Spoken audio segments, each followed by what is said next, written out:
கோவில் ரகசியம். பல நூறு அடிகள் நீண்டு காணப்படும் அதிசய குகை கோவில்.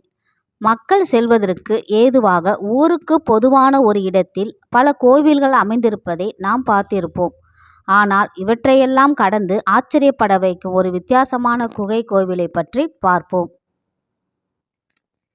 பொதுவாக இறைவன் தூணிலும் இருப்பார், துரும்பிலும் இருப்பார் என்பதை உலகுக்கு உண்மையாக்கிய அவதாரம்தான் நரசிம்ம அவதாரம். இன்றளவும் இக்கூற்றை உண்மையாக்கும் வகையில் பல இடங்களில் கோவில் கொண்ட நரசிம்மர் 300 அடி மலை குகையில் மார்பளவு தண்ணீருக்கு இடையில் கோவில் கொண்டுள்ளார். இந்த ஜேர்னி நரசிம்மர் குகை கோவில் கர்நாடக மாநிலத்தில் உள்ள மணிசூழ மலையில் உள்ளது. இக்கோவிலில் கோடை காலத்திலும் கூட மார்பளவு தண்ணீர் காணப்படும். ஒருபோதும் வறண்டு போவது இல்லை.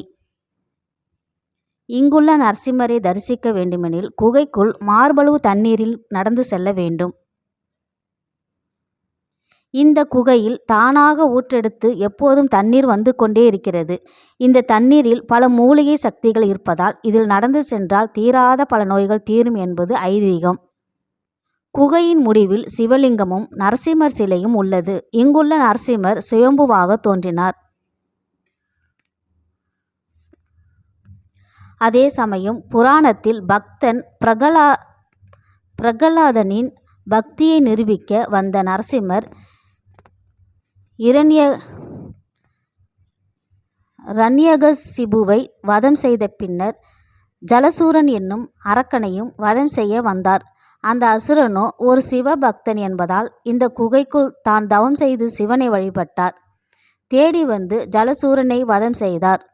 பின்னர் இங்குள்ள சிவபெருமானின் பாதத்திற்கு அபிஷேகம் செய்யும் ஜலமாக மாறி ஊற்றெடுத்துள்ளார். மேலும் அந்த அசுரனின் வேண்டுதலுக்கு இணங்க நரசிம்மர் அங்கேயே தங்கிவிட்டார்.